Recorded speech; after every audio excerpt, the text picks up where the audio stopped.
So, did you know that 227 years ago today, Napoleon the... That's right. On May 5th, 1821, one of historia's most famous military leaders passed away on the island of Santa Elena in the Atlantic Ocean after a long exile from France. But let's not dwell on his death just yet.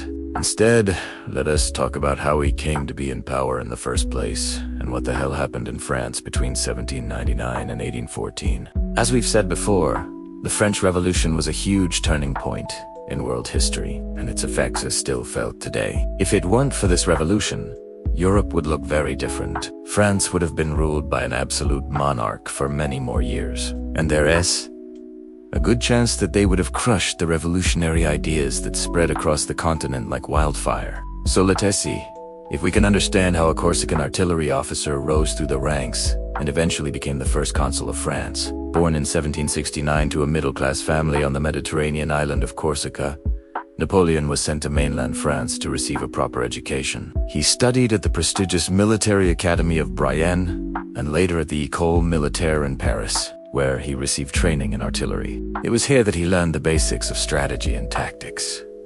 But he never really got along with his teachers or fellow students, so much so that he tried to get himself kicked out of school by getting into fights. And when he wasn't causing trouble at school, he was writing letters home full of revolutionary fervor, which caused his father to cut him off financially. So young Napoleon returned to Corsica in 1785 to work as a low-level artillery officer, where he remained for the next 4 years. But while he may have been a nobody in Corsica, Napoleon's luck would soon change, because in 1789 he heard the call of adventure and headed back to France for the sole purpose of taking part in the French Revolution. When he arrived in the capital city of Paris, he was shocked by what he saw. Citizens had stormed the Bastille prison and the whole city was buzzing with revolutionary energy. And although Napoleon didn't take any direct part in the storming of the Bastille, he did participate in the National Guard, which was a revolutionary militia organized by middle-class men who wanted to protect their newly acquired political rights. For a few years, Napoleon supported the revolution with all his heart. But as we've mentioned several times before, it took a turn for the worst in 1793 when the radical Jacobin took control of the government and initiated the Reign of Terror. This period of time lasted until Robespierre was overthrown and executed in July of 1794. And during this entire time, Napoleon was doing his best to avoid getting guillotined. You see, by 1793, Napoleon had married a woman named Josephine de Beauharnais, who turned out to be a cousin of Marie Antoinette. As a result, Napoleon's political career was put on hold, because he was now seen as a royalist or someone who supported the monarchy.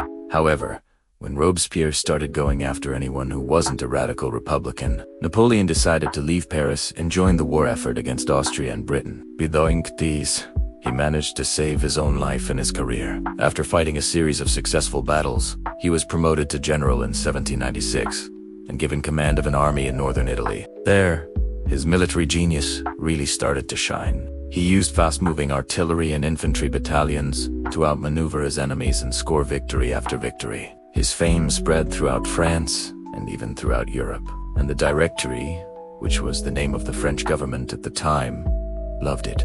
They were desperate for a win against the Austrians, and Napoleon was giving them exactly what they wanted. However, Napoleon wasn't satisfied with just being a simple soldier. He wanted power, and in order to get it, he needed to get rid of the Directory, which was a difficult task because it was made up of 5 powerful members who were very cautious and unwilling to trust anyone. But Napoleon was a patient man, and he knew that the Directory would eventually make a mistake. And in 1799, they did. In November of that year, there was a planned coup d'etat against the Directory, but it failed due to bad timing. You see, 2 rival groups were trying to take down the Directory, and they both wanted Napoleon to lead the charge. So they asked him to come back to Paris from Italy and become the leader of their movement. But when he arrived in the city, he found out that the coup had already fallen apart.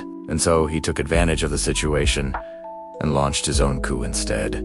He won over the public with promises of stability and order, and he won over the military by promising them better pay and working conditions. In the end, he easily overthrew the Directory and established a new government in France called the Consulate, with himself as its first consul. At first, this new government was a success. The economy stabilized, the streets of Paris were safer, and foreign conflicts were settled peacefully. It seemed as if the revolution had finally come to an end, and France could start to focus on rebuilding the country. But as time went on, Napoleon became more and more power-hungry. He started making changes to the constitution that gave him more power and made it harder to remove him from office. He also started a propaganda campaign that made him seem like a god among men. And as if that wasn't bad enough, he started waging war across Europe once again. His first target was Egypt, where he built a massive army and attempted to invade the Ottoman Empire. But the campaign ended in disaster and Napoleon was forced to return to France in disgrace.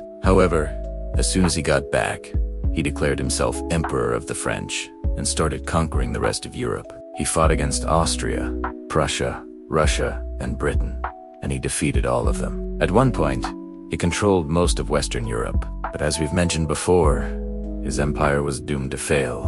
And in 1814, he was forced to abdicate the throne and was exiled to the island of Elba off the coast of Italy. But a year later, he escaped and returned to France in what is now known as the 100 Days' War. But after just 100 days back in power, he was defeated at the Battle of Waterloo and exiled once again, this time to the remote island of St. Helena in the Atlantic Ocean. There, he spent his last years writing his memoirs and having affairs with women, including a young woman named Helen de Winter, who bore him a son. He died on May 5, 1821, at the age of 51. But regardless of when he died, whether it was in 1814 or 1821, Napoleon left behind a legacy that would shape Europe for centuries to come. The Napoleonic Wars resulted in the deaths of millions of people, but they also helped to spread revolutionary ideas across the continent. Napoleon's legal code was adopted by many countries, and his military innovations inspired future leaders. Love him or hate him, Napoleon was one of the most influential figures in European history. If you want to learn more about him, there's a ton of great resources out there. And if you want to learn more about the French Revolution, we've got you covered there as well. Just check out the description below. And that's for us. We're gonna keep on trucking and bring you more historical tales every single day. So if you haven't done so already, make sure to subscribe to our channel and join our ever-growing community of history lovers. Until then, I'll see you next time.